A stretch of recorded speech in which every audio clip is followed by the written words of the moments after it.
You keep getting played because you have no standards. You accept disrespect like it's rainfall. You smile at insults. You negotiate with people who wouldn't cross the street to help you burn.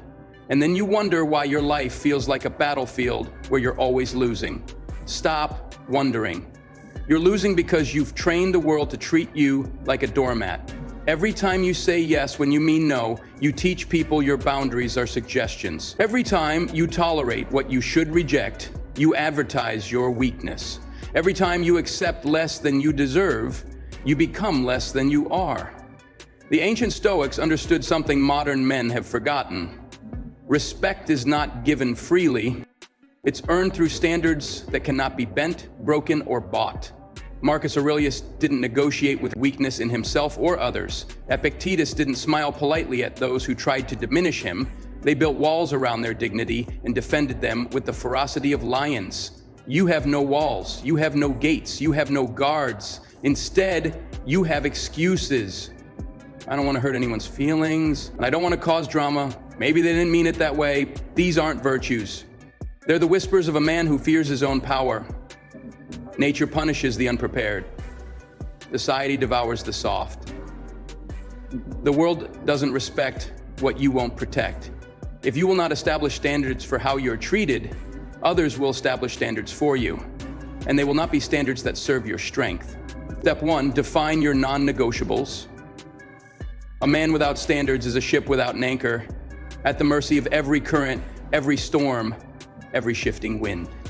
You must carve your principles into stone, not write them in sand. What will you no longer tolerate? What behavior crosses the line from acceptable to unacceptable? What treatment moves from respect to disrespect? Define these boundaries with surgical precision. Write them down, make them real. The Stoics called this the discipline of desire. Knowing what you will and will not accept and having the backbone to enforce it. Seneca didn't negotiate with those who wasted his time. He valued his hours like gold because he understood that time given to the unworthy is time stolen from the worthy. Your standards are not suggestions for others to consider. They are laws for others to respect or face the consequences of their violation. Step 2, communicate your standards without apology. Standards whispered are standards ignored. If you cannot speak your boundaries with clarity and conviction, you cannot expect others to respect them. This doesn't mean you scream or threaten. It means you speak with the quiet authority of a man who knows his worth. When someone crosses a line, you address it immediately, directly, and without softening the edges. That's not acceptable. I don't tolerate being spoken to that way. You can change your approach, or we can end this conversation. Notice the absence of please and if you don't mind, and I'm sorry, but these words are the white flags of men who have surrendered before the battle began. Epictetus taught that we cannot control what others do, but we can control how we respond. Your response to disrespect is your declaration of self-worth. Respond like a man who respects himself, and others will follow your lead. Respond like a victim, and you invite victimization. Step 3, enforce your standards without exception. Standards without enforcement are wishes without power. The moment you allow an exception, you establish a precedent. The moment you negotiate a boundary, you signal that all boundaries are negotiable. Enforcement is not cruelty, it's clarity. When someone violates your standards, the consequence must be swift, certain, and proportional. This might mean ending a conversation, walking away from a relationship, or refusing to engage with someone who refuses to respect you.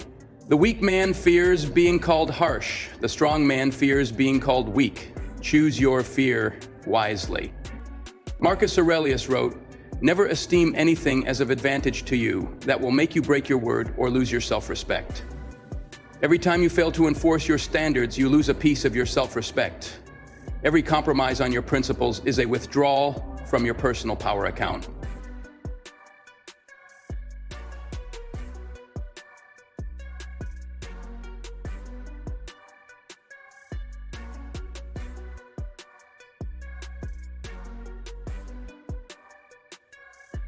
Every time you fail to enforce your standards, you lose a piece of your self-respect. Every time, raise your standards consistently. Mediocrity is If you set your standards at ground level, you will attract ground level people, ground level opportunities, and ground level results. If you want excellence in your life, you must demand excellence from your life. This means regularly auditing the people in your circle, the opportunities you pursue, and the treatment you accept.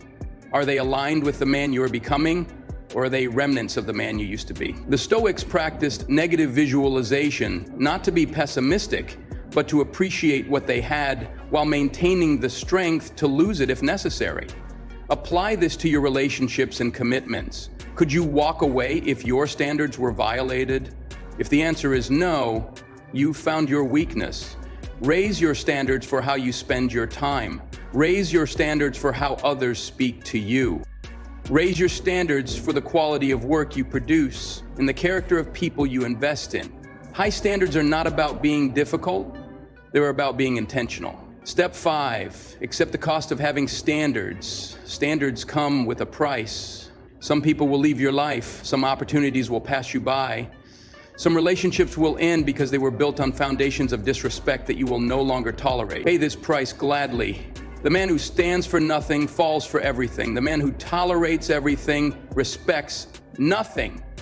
Better to be alone with your dignity intact than surrounded by people who treat you like a convenience. Seneca understood that the approval of the weak is not worth the sacrifice of the strong. When you raise your standards, the low-quality people in your life will reveal themselves by their inability to meet them. This is not a loss, it's a cleaning. You are not responsible for managing other people's emotions about your boundaries. You are not obligated to make your standards comfortable for those who wish to violate them. Your job is to protect your peace, your time, and your respect like the precious resources they are. The Romans had a saying, si vis pacem, para bellum. If you want peace, prepare for war. If you want respect, prepare to defend it. If you want to be treated well, prepare to reject being treated poorly. Step 6, become the standard you demand. The greatest hypocrisy is demanding from others what you don't demand from yourself. If you want to be treated with respect, you must treat yourself with respect. If you want others to honor their commitments to you, you must honor your commitments to yourself. This is where most men fail. They set standards for others while living below their own standards. They demand punctuality while being chronically late. They require honesty while lying to themselves. They expect excellence while accepting mediocrity in their own performance. Become uncompromising with yourself first. Hold yourself to the standards you wish others would meet. Execute your own plans with the precision you demand from others. Speak to yourself with the respect you require from the world. When you become the embodiment of your own standards, you develop what the Stoics called gravitas, a natural authority that needs no announcement, no defense, no explanation. People feel it in your presence. They adjust their behavior automatically because something in your energy demands it. The price of standards, the cost of surrender. You have two choices. You can continue living without standards, accepting whatever scraps the world throws at you, smiling politely while people walk across your back like a bridge to their own success. This path leads to resentment, regret, and the quiet desperation of men who know they settled for less than they deserved. Or you can build walls around your dignity and defend them like your life depends on it, because it does. Your standards are your declaration of war against mediocrity. They are your refusal to be ordinary in a world that rewards the ordinary with ordinary results. They are your commitment to attracting the level of treatment, opportunity, and relationship that matches the level of man you're becoming. The weak will call you unreasonable. The mediocre will call you demanding. The failures will call you difficult. Let them. Their opinions are not your concern. Their comfort is not your responsibility. Their inability to meet your standards is not your problem to solve. You were not put on this earth to make life easy for people who make your life difficult. You were not born to accept disrespect with a smile. You were not created to negotiate your worth with those who refuse to see it. You were built to set the standard and become the standard, to demand excellence and deliver excellence, to protect your peace like a warrior and guard your respect like a treasure. The ancient Stoics knew that a man's character is measured not by what he can tolerate, but by what he refuses to tolerate, not by how much he can accept, but by what he will reject without hesitation. Stop getting played, stop accepting less, stop negotiating with people who wouldn't fight for you. Set your standards, communicate them clearly, enforce them consistently, raise them regularly, accept their cost, become their embodiment. The world will notice. The right people will rise to meet them, the wrong people will eliminate themselves, and you will finally understand what it feels like to be treated the way you deserve, because you finally refuse to be treated any other way. Strength is built in silence, standards are forged in discipline, excellence is earned through uncompromising commitment to your own worth. Hit like, subscribe, and then get back to work. Your dignity depends on it.